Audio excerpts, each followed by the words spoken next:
ਇੱਕ ਮਿੰਟ ਭਾਈ ਰੁਕਿਓ ਜ਼ਰਾ ਰੁਕ ਜਾਓ। ਤੇ ਇਹਦੇ ਨਾਲ 100 ਰੁਪਏ ਦੇ ਤੇਲ ਨਾਲ ਕਿੰਨੇ ਕੁ ਵੱਟ ਲੈਂਦੇ ਜੇ? 100 ਦੇ ਨਾਲ 200 ਵਟੇ ਜਾਣਾ, ਹੋਰ ਕੀ 100 ਨਾਲ 100 ਕਮਾਇਆ ਜਾਣਾ।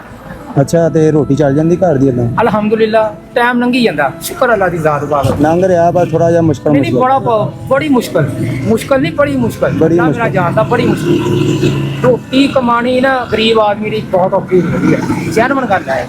ਅਸੀਂ ਜਿਹਨੂੰ ਮਰਜ਼ੀ ਪੁੱਛ ਲਓ, ਮੈਨੂੰ ਕੱਲਿਆਂ ਨੂੰ ਨਹੀਂ, ਜਿਹਨੂੰ ਮਰਜ਼ੀ ਪੁੱਛ ਰਹੀ ਹੋ। ਬਿਲਕੁਲ ਮੈਨੂੰ ਪਤਾ ਹੈ ਕਿ ਹਰ ਬੰਦਾ ਹੀ ਵਿਚਾਰਾ ਨਾ ਪੁੱਛ ਰਹੀ ਹੋ ਕਿ ਡੰਗ ਦੀ ਡੰਗ ਕਮਾਉਣ ਵਾਲਾ ਖਾਣ ਵਾਲਾ ਹਿਸਾਬ ਆ ਬਸ, ਕਿ ਇੱਧਰੋਂ ਕਮਾ ਕੇ ਲੈ ਜਾਣੇ ਆ ਤੇ ਸ਼ਾਮ ਨੂੰ ਬੱਚਿਆਂ ਦੇ ਕੋਲ ਪੇਟ ਪੂਜਾ ਹੋਣੀ ਆ, ਨਹੀਂ ਤਾਂ ਫਿਰ ਭੁੱਖੀ ਆ। ਮੈਨੂੰ ਨਾ ਬੜੇ ਅੱਛੇ ਤਰੀਕੇ ਨਾਲ ਪਤਾ ਕਿ ਇਸ ਟਾਈਮ ਜਿਹੜਾ ਗਰੀਬ ਦਾ ਰਹਿਣਾ ਨਾ ਪਾਕਿਸਤਾਨ ਦੇ ਵਿੱਚ ਬਹੁਤ ਜ਼ਿਆਦਾ ਮੁਸ਼ਕਲ ਹੋਇਆ, ਮੁਸ਼ਕਲ ਪਰੇਸ਼ਾਨੀ, ਕਿਉਂਕਿ ਉਹਦੇ ਕੋਲ ਜਿਹੜੇ ਕੋ ਆਪਣੇ ਘਰ ਦੀ ਰੋਟੀ ਨਹੀਂ ਪੂਰੀ ਹੋ ਰਹੀ ਹੈ। ਨਹੀਂ ਹੋ ਰਹੀ, ਨਹੀਂ ਹੋਣੀ ਵੀ ਨਹੀਂ ਹੈ ਹਾਲਾਤ ਜਿਹੜੇ ਆ। ਤੁਹਾਨੂੰ ਦੇਖਿਆ ਕਿ 100 ਦੇ ਤੇਲ ਦੇ ਨਾਲ ਉਹ ਵੀ ਤੁਹਾਡੇ ਕੋਲ ਚਿੰਜੀ ਰੱਖਿਆ ਹੈਗਾ ਜੀ, ਤੇ 100 ਦੇ ਨਾਲ ਬਾਬਾ ਜੀ ਕਿੱਥੇ ਪੈਸੇ ਵੱਟੇ ਜਾਂਦੇ ਆ, ਕਿੱਥੇ ਘਰ ਦੀਆਂ ਰੋਟੀਆਂ ਚੱਲਦੀਆਂ ਹੈਗੀਆਂ। ਸਵਾਰੀ ਮਿਲਦੀ ਹੋਈ ਨਹੀਂ, ਹਾਲਾਤ ਹੀ ਹੈ ਨਹੀਂ ਸਵਾਰੀ ਵਾਲੇ। ਚਲੋ ਮੇਰੀ ਗੱਲ ਸੁਣੋ, ਇਹ ਭਾਈ ਇਹ ਨਾ ਬਜ਼ੁਰਗਾਂ ਦੀ ਟੈਂਕੀ ਫੁੱਲ ਕਰੋ ਯਾਰ, ਮੈਂ ਫੁੱਲ ਕਰ ਦਿਓ। ਇਹ ਕੀ ਬਿੱਲ ਦਾ ਕੀ ਕਹਿ ਰਹੇ ਸੀਗੇ? ਬਿੱਲ ਕੀ ਆ ਮਸਲਾ?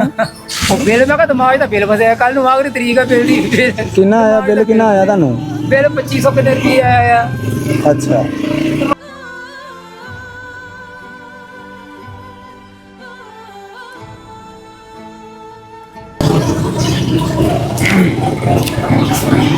ਬਾਬਾ ਜੀ ਆ ਫੜੋ।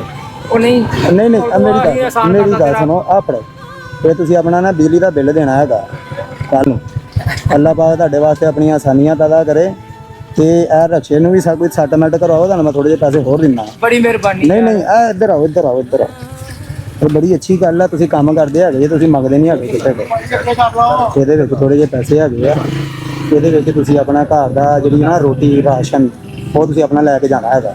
ਠੀਕ ਆ ਬਾਬਾ ਜੀ, ਅੱਲਾਹ ਪਾਕ ਤੁਹਾਡੇ ਕੰਮ ਦੇ ਵਿੱਚ ਬਰਕਤ ਪਾਵੇ, ਅੱਲਾਹ ਪਾਕ ਤੁਹਾਨੂੰ ਜ਼ਿਆਦਾ ਦੇਵੇ। ਹਾਂ ਬੜੀ ਮਿਹਰਬਾਨੀ ਭਾਈ, ਅੱਲਾਹ ਤੁਹਾਨੂੰ ਖੁਸ਼ ਰੱਖੇ, ਆਵਾਜ਼ ਰੱਖੇ ਭਾਈ। ਬੜੀ ਮਿਹਰਬਾਨੀ ਭਾਈ। ਹੁਣ ਰਾਜੀ ਜੇ ਹੁਣ ਕੋਈ 4 ਦਿਨ ਨਿਕਲ ਜਾਣਗੇ ਇਹਦੇ। ਬੜੀ ਮਿਹਰਬਾਨੀ ਭਾਈ। ਚਲੋ ਅੱਲਾਹ ਦੀ ਸਬਰ, ਆਪਣੇ ਬੱਚਿਆਂ ਦਾ ਰਿਜ਼ਕ ਕਮਾਓ ਇਹਦੇ ਵਿੱਚ।